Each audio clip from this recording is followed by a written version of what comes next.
في القلب مشاعر أخفيها قد أشرقت الشمس. Assalamualaikum warahmatullahi wabarakatuh. Kucing merupakan salah satu hewan lucu dan termasuk dalam hewan yang istimewa di dalam Islam.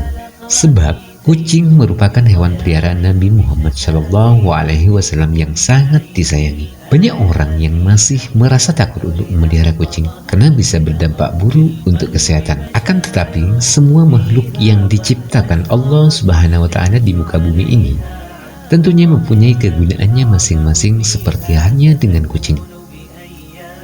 Meskipun ada sisi negatif dari hewan lucu ini seperti mencuri ikan di atas meja atau membuang kotoran, namun ternyata kucing juga memiliki keistimewaan.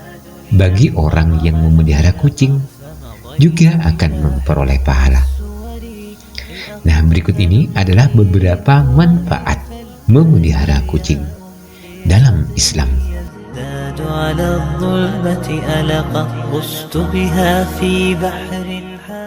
Yang pertama, menjadi timbangan kebaikan saat kiamat.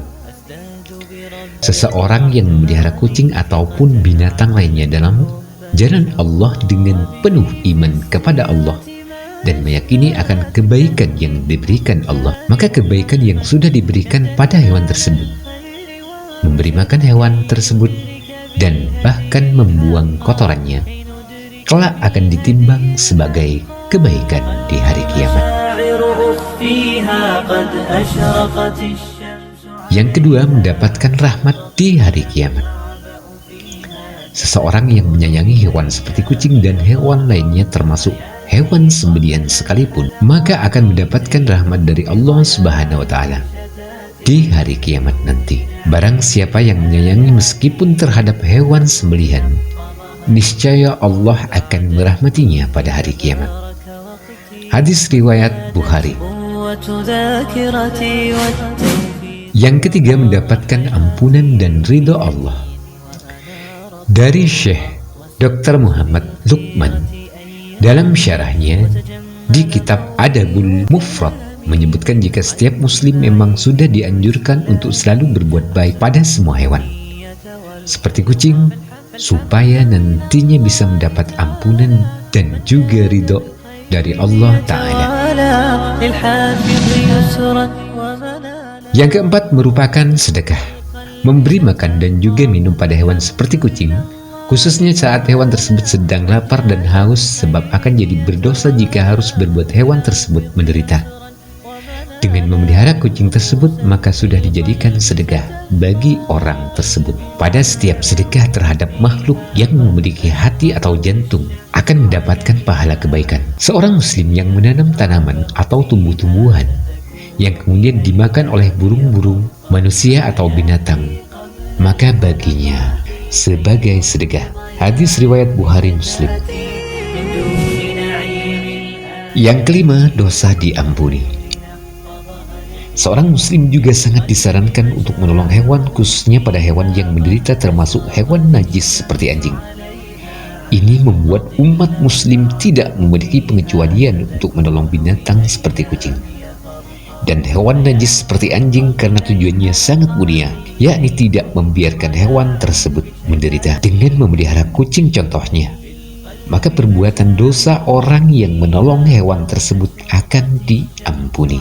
Seorang wanita pelacur memelihara seekor anjing di atas sumur dan hampir mati karena kehausan.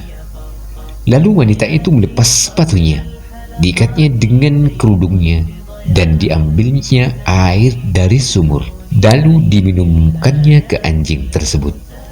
Dengan perbuatannya itu, dosanya diampuni. Hadis riwayat Bukhari. Yang keenam, tidak memiliki banyak kuman. Seperti yang kita ketahui, hewan kucing tidak menyukai air. Apabila dari fakta, air merupakan wadah subur pertumbuhannya kuman. Inilah yang menyebabkan seluruh permukaan tubuh kucing tidak memiliki jenis kuman karena kucing merupakan hewan yang takut air.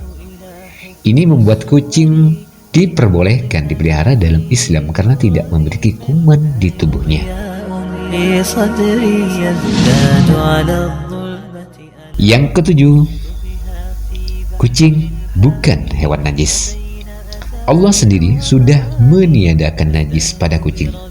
Oleh karena itu, meskipun kucing sudah memakan sesuatu yang najis seperti bangkai dalam jumlah sedikit ataupun banyak, maka menurut kemutrakan ucapan Nabi Shallallahu Alaihi Wasallam adalah kucing tetap bukan hewan najis.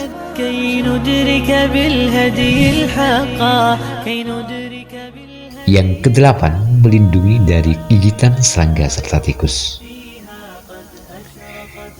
Di abad ke-13, sebagai sebuah manifestasi penghargaan masyarakat Islam,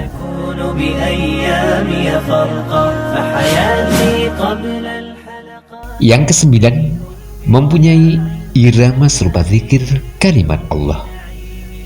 Seorang sufi yang bernama Ibnu Basyat hidup pada abad ke-10 menceritakan jika suatu hari ia dan sahabat-sahabatnya sedang duduk di atas masjid kota Kairo sambil menyantap makan malam. Saat kucing melewatinya, Ibu Basyat memberikan sepotong daging pada kucing tersebut. Akan tetapi kucing tersebut kembali lagi dan Basyat memberikan potongan daging kedua. Secara diam-diam, Ibu Basyat mengikuti kucing tersebut sampai ke sebuah rumah kumuh dan ia melihat kucing tersebut memberikan sepotong daging tersebut pada kucing lain yang buta kedua matanya. Kejadian tersebut menyentuh hatinya sampai ia menjadi seorang sufi dan meninggal di tahun 1067. Selain itu juga terdapat cerita seorang sufi di Iran bernama Sibyl yang bermimpi jika segala dosanya terampuni sesudah ia menyelamatkan kucing dari bahaya. Selain itu juga kaum sufi juga percaya jika dengkuran nafas kucing mempunyai irama yang serupa dengan dzikir kalimat Allah Subhanahu wa taala.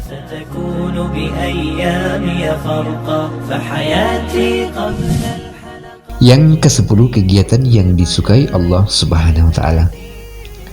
Memelihara peliharaan khususnya kucing dengan cara merawat dan menyayangi kucing tersebut menjadi tanggung jawab dan juga kewajiban kita sebagai majikan.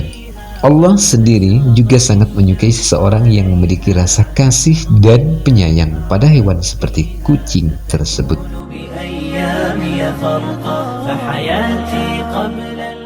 Nah, sahabatku semuanya, dengan ulasan yang telah disebutkan, maka kita bisa mengetahui jika memelihara kucing bukanlah perbuatan yang tidak ada artinya.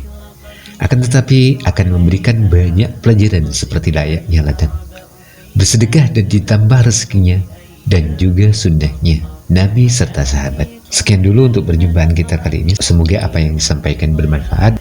Wassalamualaikum warahmatullahi wabarakatuh.